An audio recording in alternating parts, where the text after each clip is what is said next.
For this stage, we're going to be correcting images and getting them ready for color print.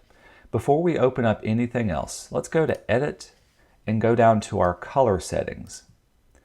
These color settings will show how Photoshop should deal with color both on your monitor and as it's sent to a printer.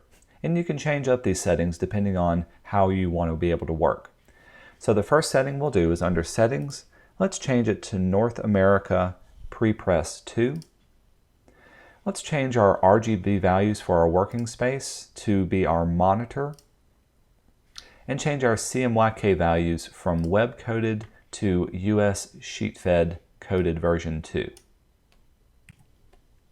And under the color management policies, make sure RGB is turned off, but for CMYK and RGB, we want to preserve the embedded profiles for both of those. Everything else is going to look good for this, so once we're done, we're going to save this up as a color settings profile. Click the word Save. This will bring up a dialog box and it'll automatically take you to your settings folder. We want to add your name to it, and so we're going to call it Museum Ben Ivy. And if you uncheck Hide Extension, this will add the CSF automatically to the end of it. When you click Save, this will ask you to type in some information or any comments that you want to have for this. And we'll just do this as use this option for Photoshop, Museum Images, Adjustments. We'll say OK to that. And this way we can reuse this setting automatically without having to reset all of the other things for this project. Once we're done, we can click OK. Let's get started changing up some images. Now, if you get an image that's out of Gamut, that simply means that it has colors that can't be printed on a CMYK printer. If we go to File and Open, let's find the jar JPEG and open it. And it's going to give you this warning saying that there's a profile mismatch. Remember, we changed up our profile. So we're going to use the embedded profile in our case and say OK. And to proof the colors, go up to View and choose Proof Colors to turn that option on.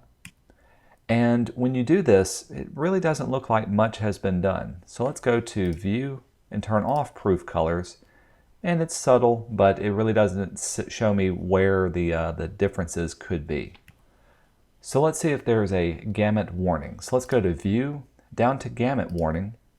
And with this, now you can actually see where the changes are. In this case, it's the blue of our vase has been turned to a gray. So working with proofing colors and gamut colors will show you where the changes may be and how drastic that change is. Let's use the curves to adjust this Gamut Warning. We'll go up to Image, Adjustments, and choose Curves. And we want to be able to see our image and our options. And I'm going to double click on the white point picker down here at the bottom. This will bring up a color picker, and this will allow us to choose exactly what we want our value for our white point to be. Under CMYK, let's type in the values of 5, hit Tab, 3, a yellow of 3, and a K value of 0. This will give us an exact version of gray that we want it to be. We'll say OK. And let's find the lightest highlight on our image. I'm going to scroll down. Here's the lightest point right up here, and I'm going to click once to select that. With that done, notice that it pulls that value down for the RGB just a little bit on our curves, and that recorrects that lightest white point. Let's do the same for the black point. Double-click the black point sample tool. In our case, let's type in a CMYK value of 80, tab 70, tab 70, and then 70 again.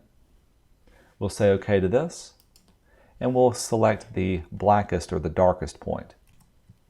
We'll scroll down to the bottom, and here's a good dark point on this dark edge. One click, we'll pull that down.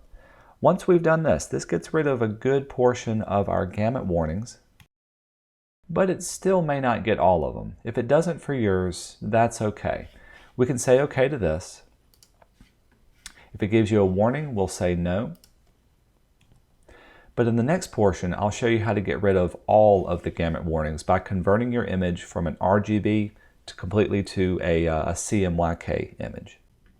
To do that, let's go to Image, down to Mode.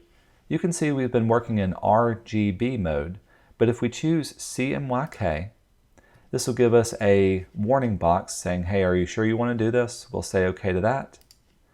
And this will convert all of the RGB values to CMYK, and you can see our gamut warning completely disappears. To save this up, let's go to File, there we go, File and Save As. In our case, we want to add CMYK to the end of it and also your name. The format we'll choose will be Photoshop. And make sure that the embedded color profile of US Sheetfed Coded is checked on. Once it's done, we'll hit Save, and we can close this one out and continue on.